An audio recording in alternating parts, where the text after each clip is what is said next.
Memang sulit percaya diri sendiri itu karena kita selama bertahun-tahun menjadi bangsa terjajah.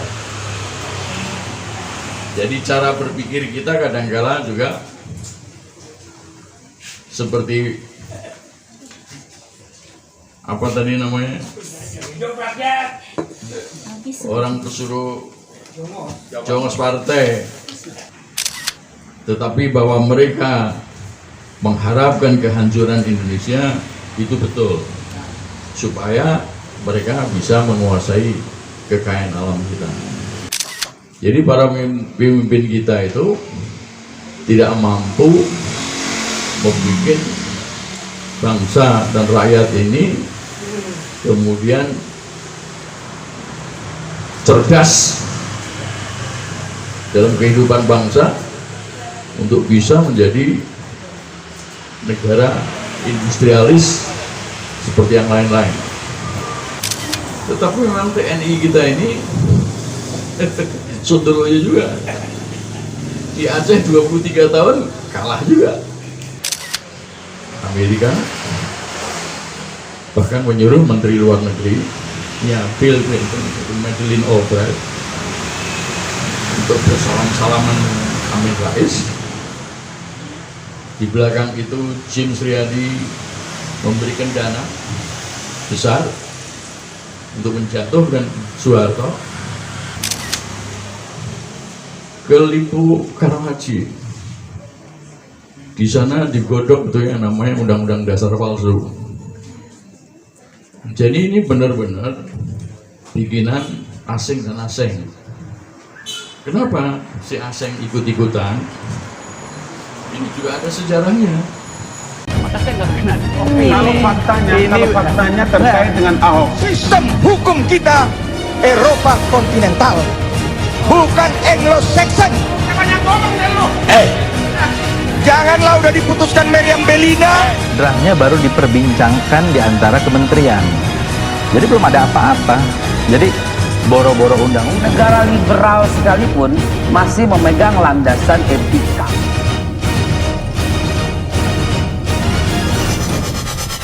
One TV One. Kita langsung aja ke Mas Bintang. Saya persilakan. Bu. Bismillahirrahmanirrahim. Assalamualaikum warahmatullahi wabarakatuh. Saya ketemu beberapa teman. Mereka mengatakan kalau terjadi konflik Amerika Cina, maka kita akan membela Amerika.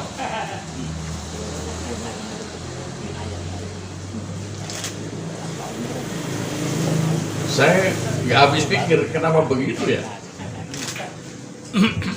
Kita harus jadi bangsa yang mandiri. Kalaulah kemudian terjadi pecah perang atau pecah konflik yang serius antara kedua negara itu, ya biarin aja.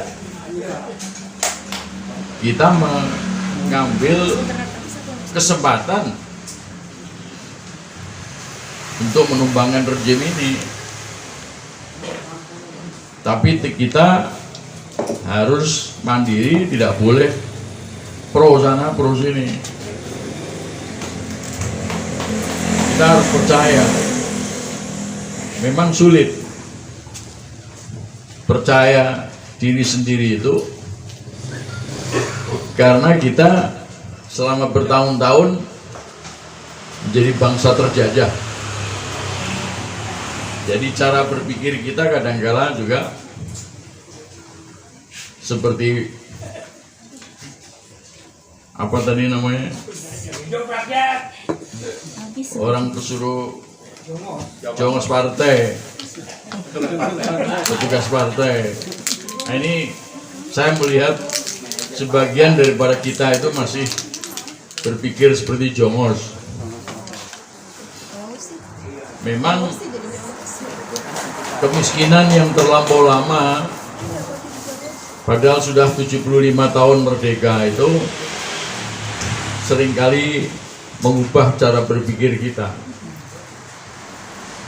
Karena kalau miskin jadi fakir,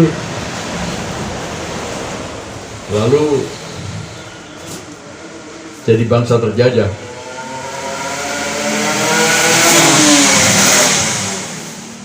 Kalau melihat sejarah kita selama ini, Amerika itu tidak bisa dipercaya.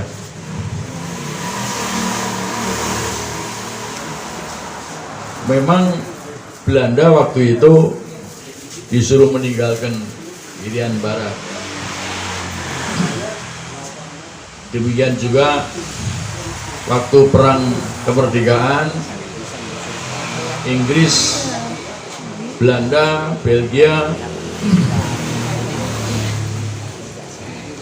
itu juga disarankan untuk menjauh dari Indonesia, dan akhirnya Indonesia merdeka dan Irian Jaya juga kembali ke pangkuan. Tetapi Amerika mempunyai tujuan untuk menguasai sumber daya alam kita. Memang negara seperti Amerika ini juga negara-negara Eropa aliansinya tidak akan lah mau menguasai Indonesia dengan cara menguasai wilayahnya. Tetapi bahwa mereka mengharapkan kehancuran Indonesia itu betul, supaya mereka bisa menguasai kekayaan alam kita. Sebetulnya ketika Jepang masuk ke Indonesia itu mereka mempercayai tulisan seorang sejarawan Jepang yang mengatakan di selatan kita ini ada sebuah negara yang rakyatnya sontoloyo. Sumber kekayaannya begitu luar biasa, tetapi tidak dibikin bermanfaat bagi rakyat dan bangsanya. Jadi kebetulan terjadi perang dunia, Indonesia menjadi salah satu yang kemudian dijajah. Saya kira cara berpikir negara-negara maju yang lain juga begitu, ingin menguasai kekayaan alam kita itu. Karena kita tidak belajar untuk bisa menggali sumber daya alam kita. Saya juga nggak tahu, saya sendiri lulusan ITB, kok mengolah emas saja nggak bisa gitu ya. Sampai akhirnya Freeport mengatakan nggak mau lah bikin smelter di Gresik, dan kita nggak bisa apa-apa. Minyak kita juga kemudian habis. Di zaman SBY keluar dari OPEC itu karena tekanan asing juga. Jadi para pemimpin kita itu tidak mampu membuat bangsa dan rakyat ini kemudian cerdas dalam kehidupan bangsa untuk bisa menjadi negara industrialis seperti yang lain-lain. Jadi kita tetap miskin aja, nggak bisa ini, nggak bisa itu, cuman bisa jual barang-barang galian, ya itulah. Nah, kembali ke Amerika. Amerika benci sama Soekarno. Soekarno dijatuhkan, mendekati Soeharto karena Soeharto mampu menghabisi PKI, padahal beberapa tahun sebelumnya Amerika meninggalkan Vietnam karena kalah perang. Jadi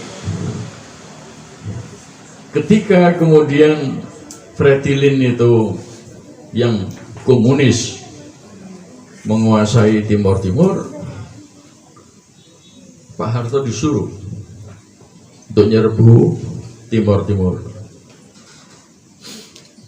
Masih ada ucapan dari Benny Murdani ketika mengantar Presiden Ford dan Menteri Luar Negeri Kissinger. Hanya dalam satu hari mereka itu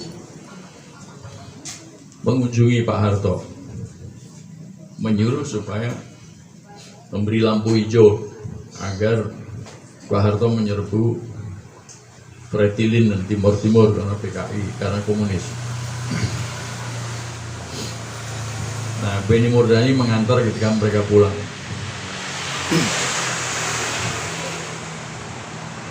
Kissinger tanya, jadi dengan apa nanti Anda mau menyerbu Timur Timur? Benny Murdani menjawab, tentu dengan senjata Anda. Tapi senjata tidak pernah datang. Sehingga 23 tahun Indonesia, TNI kita tidak mampu menguasai Timur Timur. Ini khianatnya Amerika di situ. Dan ketika Bill Clinton kemudian melihat kenyataan bahwa Indonesia tidak mampu menguasai Timur Timur, dia datang ke Indonesia. Mas, di 83 dia jadi presiden, 84 ada pertemuan APEC di Bogor. Bill Clinton datang ke Bogor ikut membuka APEC. APEC itu untuk Asia Pasifik. Ya, jadi Amerika punya kepentingan di situ. Tetapi Bill Clinton tidak hanya datang ke Bogor, dia datang juga ke Lipo Cikarang,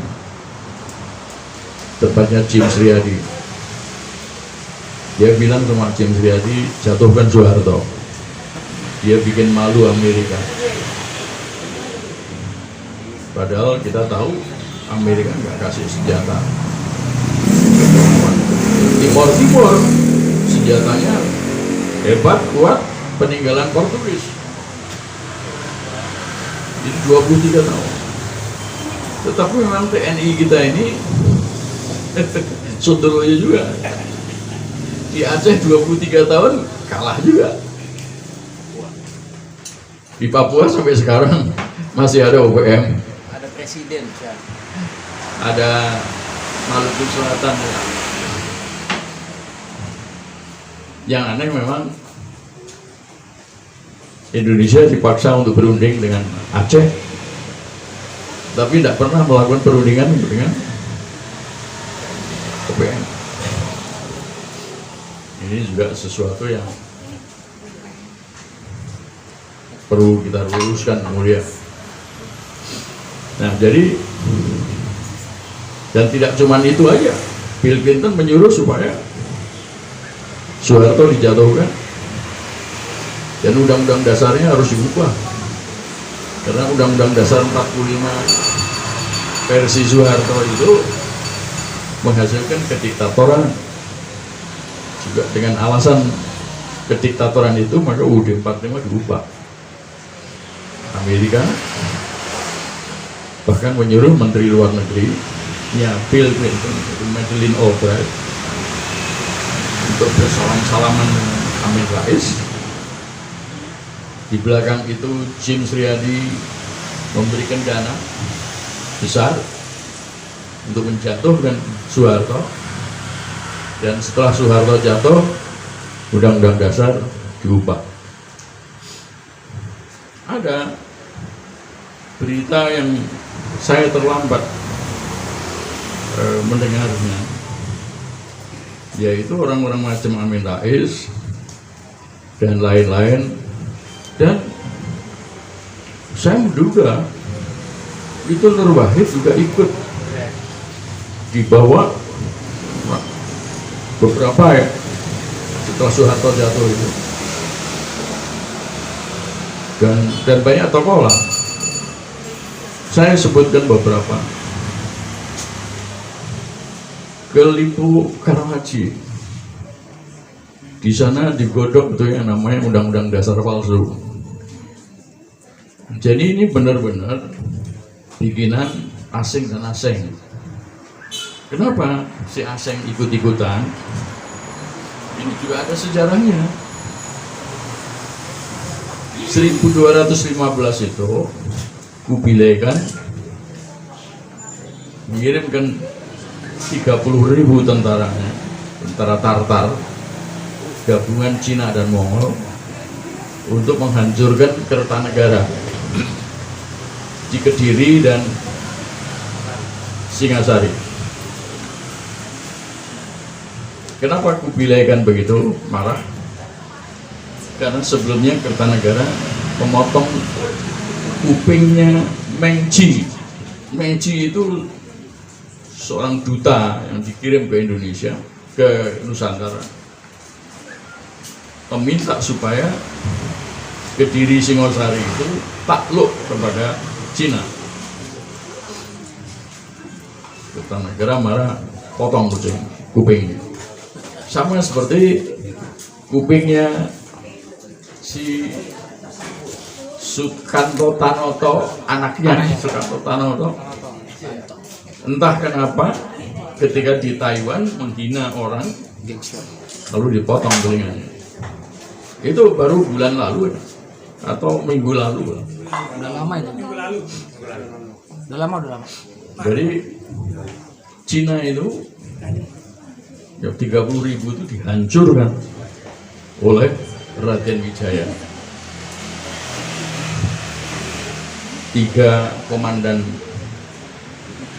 perangnya masing-masing bawa 10.000 itu mati semua,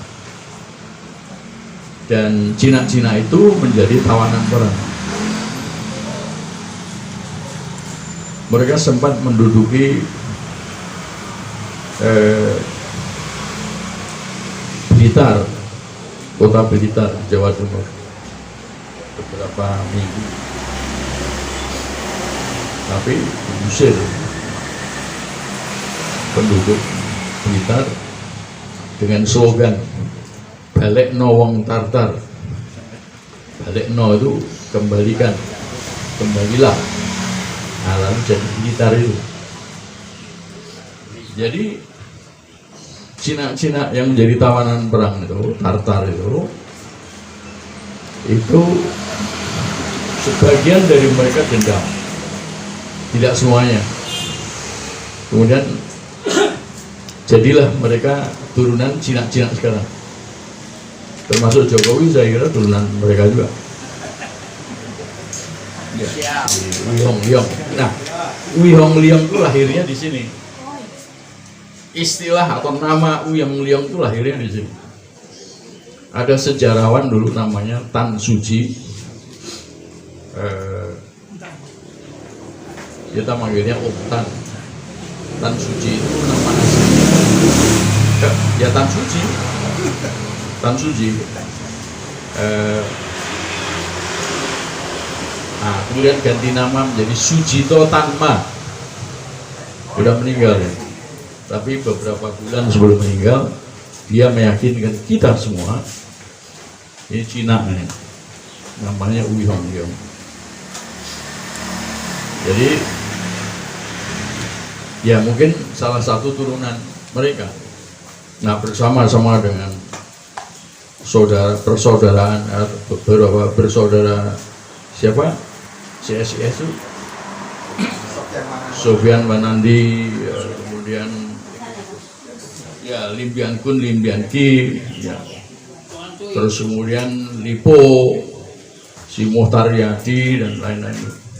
Mereka itu saya kira adalah pendendam-pendendam itu yang mau ikut mengalahkan Indonesia, menguasai Indonesia sesuai dengan perintah Kubilai Khan zaman dulu, dan itu terus berlangsung.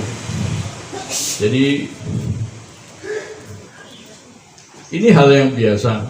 Ketika Benny Murdani mengirimkan tentara TNI kita ke Timur Timur, itu juga didahului oleh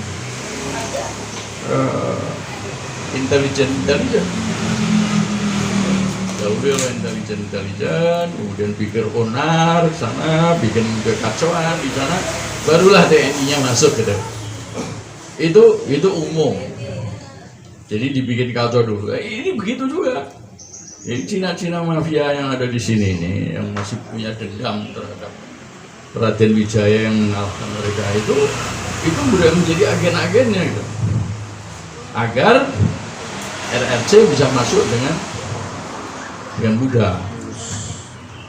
Termasuk bagaimana cara mendarat di pantai Indah Kapuk. Oleh karena itu dibikinlah pulau-pulau itu. Lalu dibikinlah jembatan-jembatan ke PIK. Nah ini saya nggak ngertinya, masa yang kayak gitu Anies saja nggak tahu. Masa Anies nggak tahu yang begituan? Saya aja tahu kok. Iya kan? Ini gimana? Ya. Jadi jangan berpikir seperti Jongos. Kalau kita berpikir seperti Jongos, tidak cerdas, tidak begitu. Ini intel-intel ini sudah gentayangan di Republik ini, khususnya Jakarta, ya, agar kalau terjadi pendaratan Cina, bahkan 2014 Oktober itu tanggal 20 kan Jokowi dilantik. Itu bulan November dia sudah berangkat ke Beijing menghadiri konferensi APEC yang kesekian kalinya, dan di situ dia cerita mengenai bagaimana membangun poros maritim serta tol laut yang sejalan dengan pikiran bikin sutra laut dari Cina RRC untuk menguasai negara-negara yang ada di sekitar Laut Cina. Amerika hadir, diam saja, membiarkan sejauh ini Jokowi dan Cina itu berulang. Kenapa? Ya itu tadi, kalau negara seperti Amerika, Eropa itu tidak mau menguasai wilayah, tapi membuat lemah negara kita, TNI-nya diperlemah, Islamnya diperlemah, dan itu merupakan bagian daripada rejim ini. Ya, kalau sudah lemah, hancur. Nah, Amerika ikut masuk, ikut gerayangi, ikut jarah, merampok. Nah itu Amerika. Kalau Cina enggak, Cina langsung akan menduduki Indonesia. 10.000 itu sudah dijanjikan Februari 2015, Maret 2015.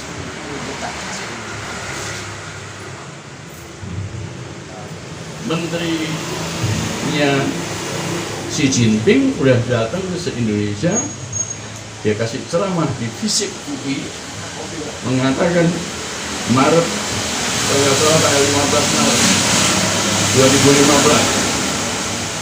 Beberapa waktu yang lalu di Google masih ada.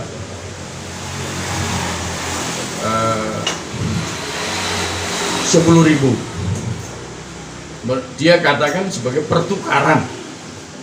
10.000 datang ke sini, 10 juta. 10 juta masuk ke sini, 10 juta orang Indonesia akan dikirim pertukaran. Ya mana ada orang Indonesia yang pengen ke Cina, ya kan? Nah, jutaan yang masuk itu adalah di dalam kerangka itu.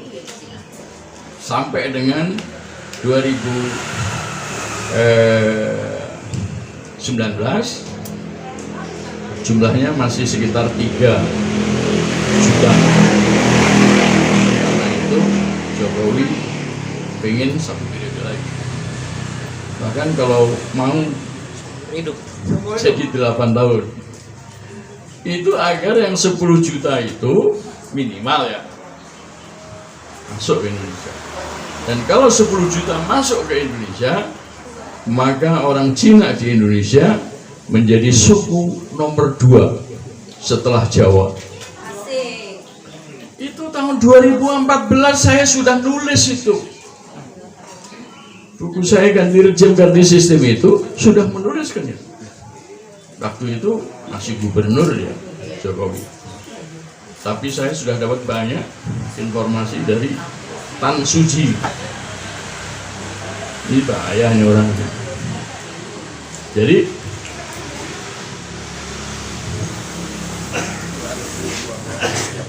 kedatangan Amerika si Pompeo ini itu sebetulnya ada just to say goodbye dan minta maaf karena Pompeo melupakan peta Indonesia yang diurus oleh Trump. Iran, dia keluar dari kesepakatan nuklir Iran. Padahal 5 negara yang lain termasuk Jerman mempertahankannya. Dia keluar dari kesepakatan climate change di Paris. Dia gembar-gembar mau menarik untuk menundukkan Korea Utara. 2 kali pertemuan gagal, gak berhasil. Perang dagang sama Cina gagal. Tentang Huawei, ada intelijen Huawei yang ditangkap di Kanada. Amerika nggak mampu untuk mendeportasi ke Amerika. Nggak bisa.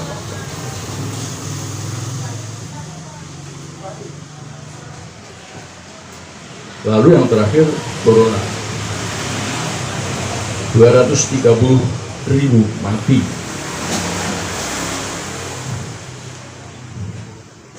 Meskipun saya mengatakan itu azab daripada Allah. Tetapi negara besar kayak Amerika tertinggi di dunia yang tewas, dan Donald Trump malah mengatakan saya dapat positif kemarin itu adalah anugerah dari Tuhan. Memang pada akhirnya diperiksa lagi sudah negatif. Jadi Amerika melupakan pentingnya Indonesia. Jadi kedatangan Pompeo ke sini itu tadi. Karena dugaan saya Trump itu tidak akan menang. Entah kalau Allah menghendaki yang lain. Jadi kegagalan Trump itu, bahkan Joe Biden lawannya mengatakan bahwa siapapun yang mengakibatkan tewasnya ratusan ribu orang Amerika tidak boleh menjadi presiden. Dia jelas loh. Gila.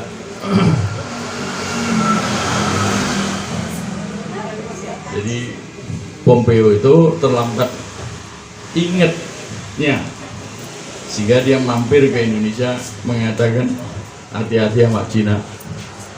Loh, orang 2014 Jokowi sudah keluar-keluar mendukung Cina, Amerika diem aja. Kalau sekarang setelah Trump kelihatannya bakal kalah, yang kelihatannya bakal kalah berarti Pompeo juga akan tersingkir. Ngapain dia datang ke Indonesia? Dan begitu si jongos-jongos orang Indonesia ini masih mengharapkan bahwa ini merupakan anugerah Amerika akan melawan Cina dan membela Indonesia. Jangan percaya. Bagaimana kita mau percaya dengan begituan? Amerika memang tidak akan menguasai Indonesia, tetapi menghancurkan Indonesia dari dalam dan kemudian menguasai kekayaan alam. Sedang kalau Cina memang indikasinya kuat sekali bahwa mereka akan menduduki. Coba lah kita bayangkan ya. Kita bayangkan ketika orang Indonesia dijajah sama Belanda. Si Belandanya itu ya keluyuran juga. Tidak kemudian kita itu ditangkepi lalu disiksa, enggak juga. Bapak saya juga dibenung jadi hakim di zaman Belanda. Gajinya juga lumayan.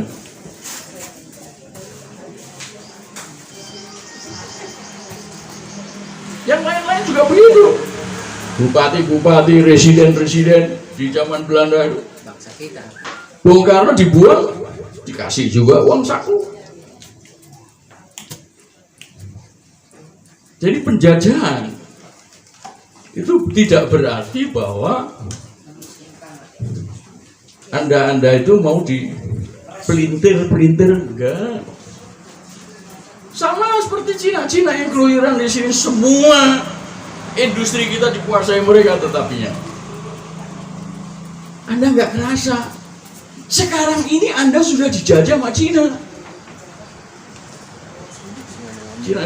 mafia turunannya Kubilai Khan itu.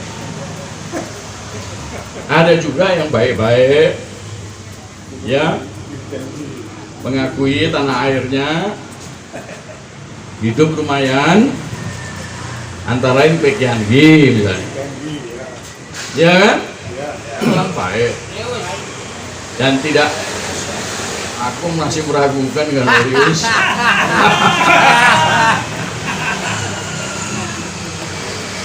Ya. Umtan, ya, yang mengundang saya untuk masuk ke Guntur ini Pak Tan itu, ya. Dan dia merasa bahwa dia bisa hidup satu keluarga itu karena Indonesia. Banyak yang berpikiran begitu, yang tidak usah neko-neko, ya kan? Kayak Hulen Bakri itu kan hidupnya dari kita, hidupnya dari Indonesia, ya. Dan kelihatannya memang nggak ikut-ikutan model Lipo, model apa namanya, Sumarekon, model Podomoro, ya kan? Model Sutra, Alam Sutra, Agung Sedayu, ya kan? Ciputra, itu bangsat, ya. Tetapi ya banyak yang tidak tahu ya, mereka itu menjadi kaya raya begitu itu karena dapat bagian tanah dari Pak Harto. Oh ya, jadi Pak Harto itu untuk melindungi dirinya supaya bisa sampai 30 tahun dengan dui fungsi ABRI yang lebih kepada dui fungsi TNI. Itu jenderal-jenderal itu dibagiin lahan, hutan-hutan, kita dibagi-bagi itu. Siapa Harto itu?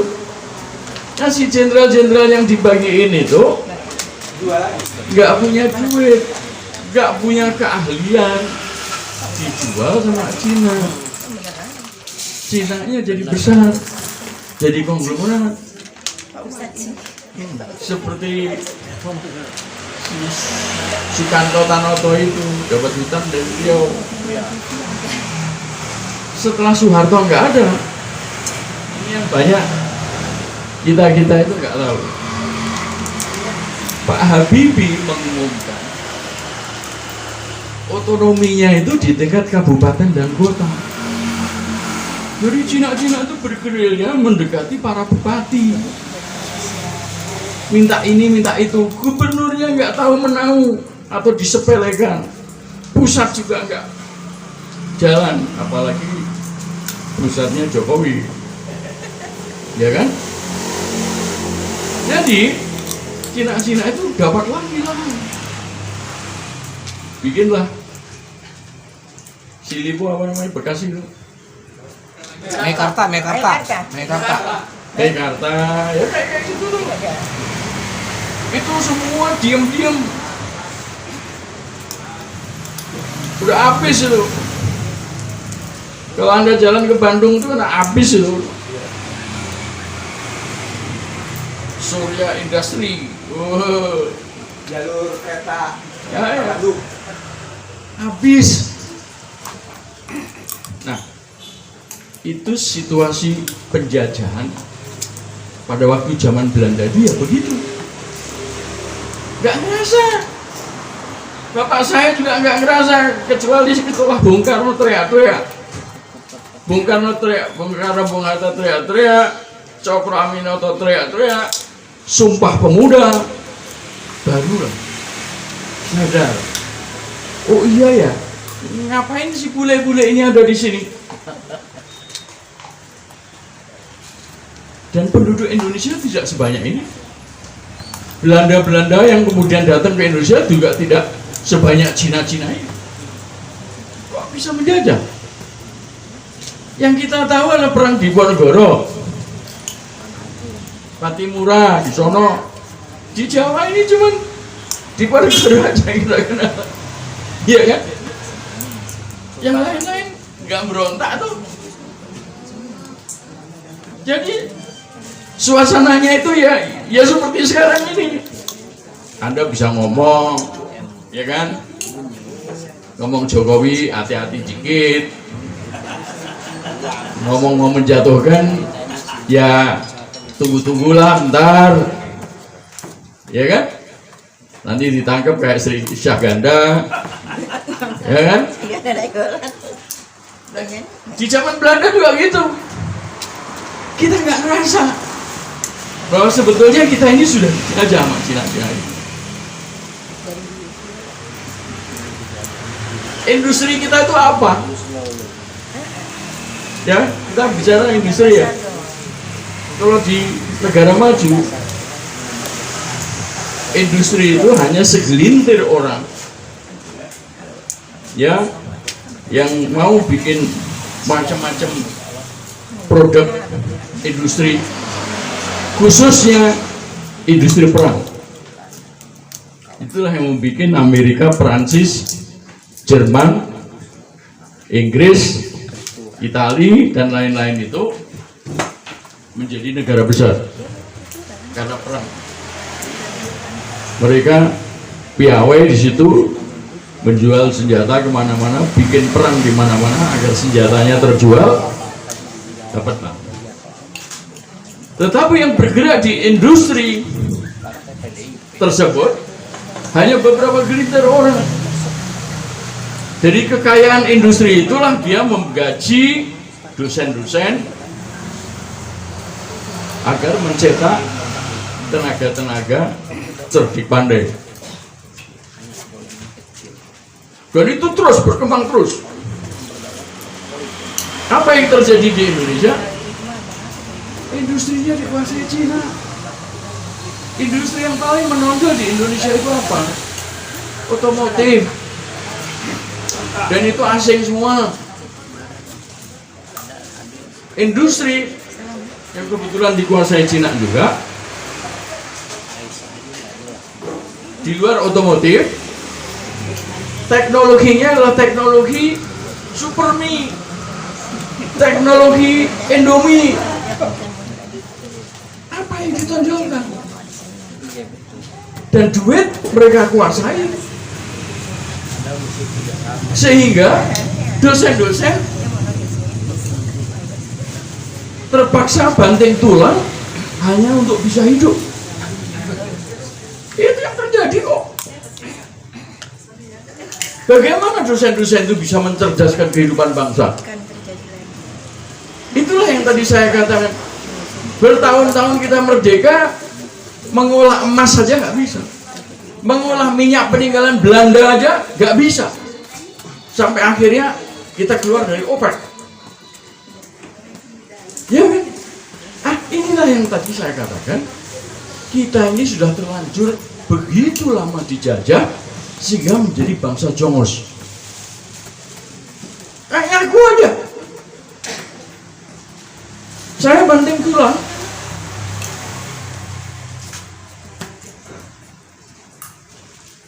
Dan dapat secuil aja untuk menghidupi keluarga saya.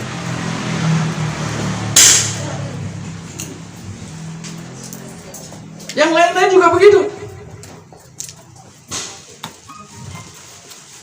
Aku punya senior dulu, namanya Filino Harahap, doktor dari Amerika juga. Tapi dia pulang, saya menjadi mahasiswanya. Beberapa hari yang lalu, beliau meninggal. Apa yang diperoleh dari Filino Harahap? Anda tidak pernah tahu kan nama itu? Karena tidak berprestasi. Dia jagoan. Begitu jagoannya sampai-sampai ada wanita Amerika namanya Mary, kebetulan dari Iowa, tempat saya belajar. Kawinlah mereka. Saya melihat anak-anaknya, tapi saya tidak kenal baik sama bininya. Tahu-tahu dia meninggal. Dan malam itu saya tuh mimpi dia meninggal. Tahunya paginya ada berita dia meninggal. Jadi kelihatannya ya, karena dulu kenal gitu ya, pasti dia tahu lah ulah saya waktu ngelawan Soeharto, waktu saya demo-demo, waktu saya ditangkap di Polda ya. Jadi saya mimpi itu, dugaan saya dia appreciate terhadap apa yang saya lakukan. Tetapi saya merasa belas kasihan, tidak hanya kepada dia, yang lain-lain juga begitu. Coba siapa dosen-dosen di ITB dan yang lain-lain yang menonjol, yang menemukan ini, menemukan itu, kemudian membuat kita menjadi makmur dan sejahtera? Gak ada. Padahal itulah cita-cita kemerdekaan. Ya, jadi singkatnya itu, kita menghadapi dua sosok, dugaan saya mereka nggak berani lah mau perang nuklir.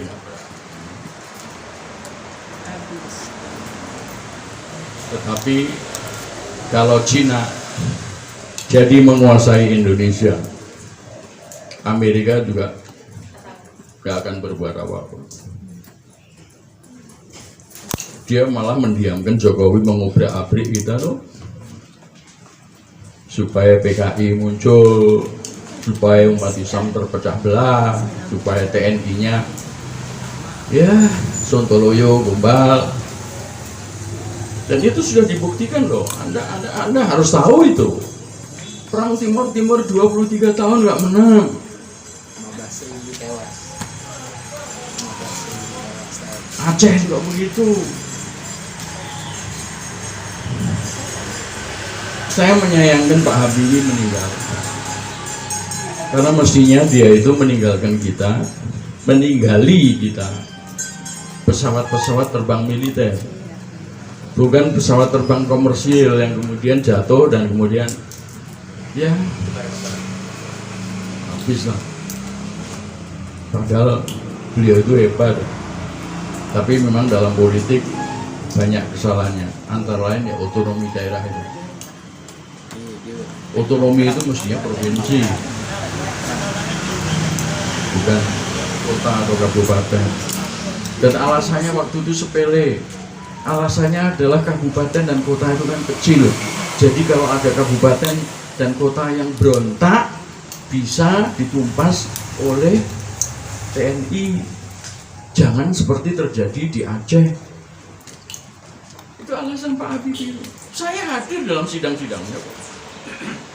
Dan itu idenya siapa itu? Lurah yang jadi dokter itu? Rias Rahase. Dokter Rias Rahase. Salah juga. Jadi kedatangan Pompeo itu nggak ada artinya. Dan kita harus melawan. Saya udah bilang beberapa waktu yang lalu ya, ketika anak-anak ITB menulis petisi menolak dua reklamasi, ya kan? Saya termasuk lulusan ITB, saya ikut tanda tangan. Tapi ternyata di oke sama Anies. Tapi saya di dalam hati, tidak cuma di dalam hati, saya pernah mengucapkan juga, kalau suatu ketika nanti rejim ini tumbang, ya, dan insya Allah kita diberi kekuasaan dan kekuatan untuk memimpin bangsa negara ini, menyelenggarakan kemakmuran dan kesejahteraan, serta menegakkan keadilan dan kebenaran, maka itu 2 pulau gede-gede itu kita bom. Oh iya, ini Cina punya. Orang-orang Cina yang ada di situ disebut-sebut negara dalam negara tuh. Jadi apa yang saya katakan beberapa tahun yang lalu di hotel Alia, Grand Alia, itu terwujud. Jadi begitu. Kelompok ini harus berani mandiri. Itu dia. Jangan pro Amerika, jangan pro sama Cina. Ya, kita harus lawan. Dan kita sekarang ini sedang di dalam kondisi penjajahan.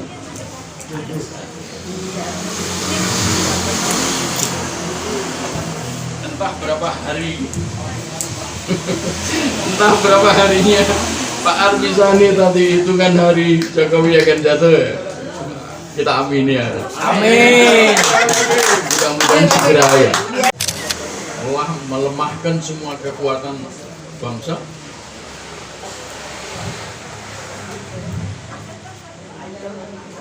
Jadi yang menjadi permasalahan ini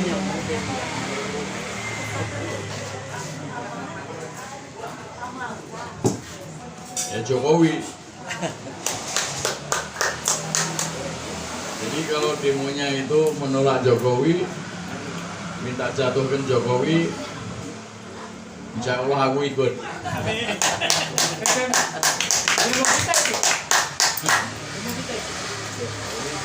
Kalau cuma undang-undang, Makanya ada Jokowi mundur kan? ya jadi fokusnya itu aja lah. Kalau Jokowi jatuh ya, insya Allah negara ini akan itu tadi selamat.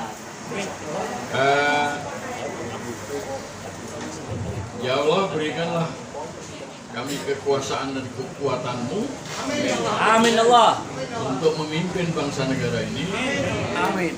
menegakkan keadilan dan kebenaran, serta menyelenggarakan kemakmuran dan kesejahteraan bagi rakyat bersama. Itu aja doanya, ya. Jadi satu aja musuh kita. Soeharto aja jatuh, masa Jokowi nggak jatuh. Terima kasih. Assalamualaikum.